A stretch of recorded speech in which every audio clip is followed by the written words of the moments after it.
Hallelujah, thank you Jesus, God bless all of you. आइए अजीज़ों, एक बार फिर से वचन को एक साथ पढ़े और आशीष पाएं।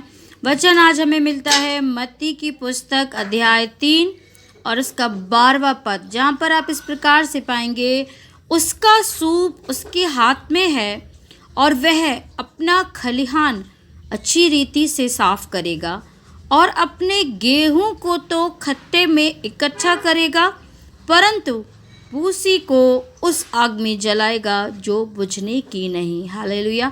परमेश्वर का कलाम मुबारक हो, परमेश्वर का नाम मुबारक हो। अजीज़ों, बहुत सारी बातें अजीज़ों हम सुनते हैं जबकि प्रभु यीशु मसीह आएंगे, न्याय होगा, रैप्चर होगा, प्रभु यीशु मसीह आएंगे तो एक बड़ी जंग होगी, प्रभु यीशु मसीह राज करेंगे। और इसी के साथ आज एक और बात हमें मिलती है अजीज़ों, कई बार हमने ये भी सुना प्रभु यीशु मसीह घोड़े पर सवार होके आएंगे, उनके ऊपर महिमा का मुकुट है, प्रकाशित वाक्य जैसा बताता है, बहुत सारे डिस्क्रिप्शंस हमने सुने। लेकिन अजीज़ों, आज जो वचन हमें मिलता है, जब यीशु मसीह आएंगे कुछ है जो वो लेकर आएंगे अजीज़ों। वो क्या है? उसका सूप। हालेलुया।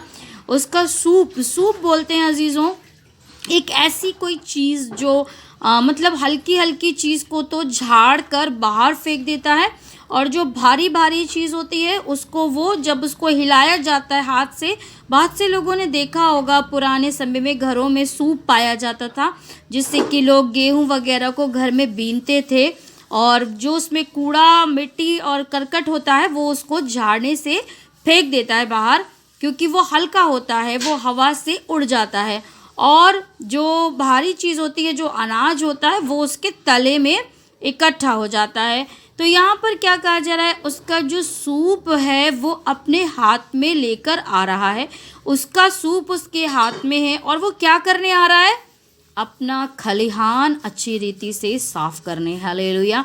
ये जो संसार है अजीज़ों, ये प्रभु यीशु मसीह का है, उसका खलिहान है जिसे बिगाड़ दिया गया। जैसा वचन बताता है कि रात में आकर अच्छे बीजों के साथ किसी ने क्या किया? बुरे बीजों को बो दिया, जंगली बीजों को बो दिया। लेकिन मालिक ने, किसान ने क्या बोला कि अभी इन्हें मत उखाड़ो, क्योंकि हो सकता है कि अच्छे बुरे के साथ में अच्छे भी ना उखड़ जाएं। हालेलुया। बहुत से लोग अजीज़ों कहते हैं कि परमेश्वर जो है अभी सारी बातों का न्याय क्यों नहीं कर देता है, परमेश्वर के हाथ में सब कुछ है तो दुखों का अंत क्यों नहीं कर देता है। आज इस वचन से हमें इस सवाल का जवाब भी अजीज़ों मिलता है। देखिए, परमेश्वर कितना भला है कि परमेश्वर ने क्या कहा, चाहता है वो कि गलती से भी ऐसा ना हो कि बुरे को हटाते समय क्या होगा, अच्छा भी साथ में हट जाए। हालेलुया। कहीं ऐसा ना हो, और वही आज होता है, क्योंकि मनुष्यों को भटकाया गया है। बहुत से अच्छे लोग भी हैं जो बाद में मन फिराते हैं, अंगीकार करते हैं, पश्चाताप करते हैं और प्रभु में जीवन बिताते हैं। लेकिन अगर हम किसी समय में उनके जीवन को देखें, अगर उन्हें नाश किया जाता, तो अगर न्याय किया जाता, तो उस समय वो भी दुष्ट की श्रेणी में आ जाते हैं अजीज़ों, और फिर उन पर अनुग्रह नहीं होता। हालेलुया। लेकिन प्रभु की करुणा बड़ी है, और वो जिस रीति उसने विधि ठहराई है कि बुरे के साथ कहीं ऐसा ना हो कि अच्छा भी नाश हो जाए। हालेलुया।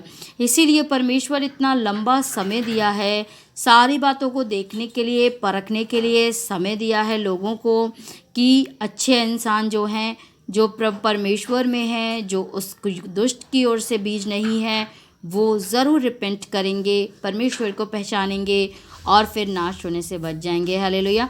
और यहाँ पर यीशु मसीह जब आएंगे तो वो क्या करेंगे? अपने खलिहान को साफ करेंगे। तो जो गेहूँ होता है अजीज़ों, यहाँ पर 2 प्रकार के लोग होते हैं संसार में, सिंपल सी बात है। और कहा क्या जा रहा है? कुछ लोग हैं जो गेहूँ के जैसे हैं, जो यूज़फुल हैं, जिसे अन्न की श्रेणी में रखा गया है, जो यीशु मसीह को चाहिए, जैसे हर इंसान, हर किसान करता है, बेटर चीज़ को, अच्छी चीज़ को रखता है और बुरी चीज़ को झाड़ देता है। तो क्यों ना परमेश्वर, क्यों ना प्रभु यीशु मसीह बुरी चीज़ को झाड़ देंगे अजीज़ों। तो आप अपने जीवन में आज इस बात को जांचें, हम किस जगह पर हैं अजीज़ों? हम गेहूं की श्रेणी में हैं या फिर भूसी की श्रेणी में हैं? प्रभु यीशु मसीह तो दया करते हैं, उनकी करुणा तो बड़ी है, लेकिन अगर हम भूसी की श्रेणी में आ रहे होंगे अजीज़ों, तो आप ही हवा के झोंके से हम उड़ जाएंगे, आप ही हम उस सूप में नीचे तले में इकट्ठे नहीं हो पाएंगे। हमारा भारीपन, हमारा मूल्य खो गया अजीज़ों, तो फिर दुष्ट भूसी के नाई उड़ जाता है अजीज़ों, कोई अस्तित्व पता नहीं चलता। वचन खुद इस बात की गवाही देता है बार बार, दुष्ट कैसा होता है? भूसी के समान। तो भूसी के समान हमें नहीं होना है। अगर हम जीवन में गेहूं के जैसे नहीं होंगे तो यीशु मसीह की, परमेश्वर का अनुग्रह, यीशु मसीह की दया और करुणा कुछ नहीं कर पाएगी। भूसी हैं तो हम उड़ा दिए जाएंगे। जब सूप को हिलाया जाएगा तब ज़रूरी है कि हमारे कामों से हम गेहूं की श्रेणी में ठहरें, ताकि हम वहाँ पर इकट्ठे हो जाएं, उसके तले में इकट्ठे हो जाएं। भूसी ना बने और गेहूं बने, तक कि प्रभु यीशु मसीह आपको इकट्ठा करे। और आप ही, यीशु मसीह चाहते हैं अजीज़ों कि आप गेहूं की श्रेणी में हो। लेकिन फिर मैं बोलूँगी, अगर हमारे अंदर भूसी के गुण हुए, हम भूसी कहलाएंगे, तो चाहते हुए भी हमें उड़ना पड़ेगा, हवा से उड़ा दिया जाएगा और फिर हमें भूसी को कहाँ डाला जाएगा अजीज़ों?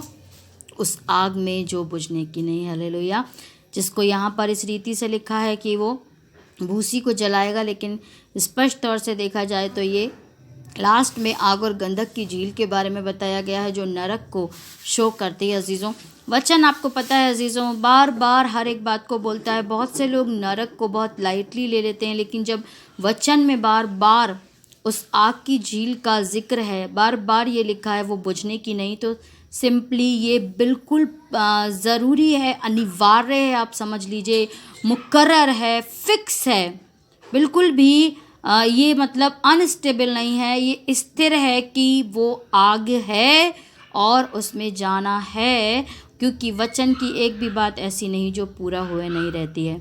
परमेश्वर करे आपको प्रभु इस वचन के ज़रिए आशीष दे। वचन आप ही गवाही देता है कि धरती और आकाश टल जाएंगे, लेकिन वचन में एक भी शब्द ऐसा नहीं जो बिना पूरा हुए रहे। हालेलुया।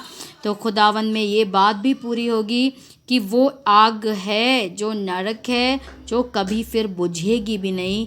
ये बार बार हम पढ़ते हैं और वहाँ पर नहीं जाएगी। भूसी वहाँ जाएगी, गेहूँ वहाँ नहीं जाएगा। हालेलुया। परमेश्वर में आज आप अपने आप को इवैल्यूट करें अजीज़ों कि आप कहाँ हैं, हम किस श्रेणी में आते हैं। यही हमारे लिए हमारा न्याय, हमारा जस्टिस में आएगा कि हम अगर जिस भी श्रेणी में होंगे वहीं वो स्थान हम पाएंगे। हालेलुया।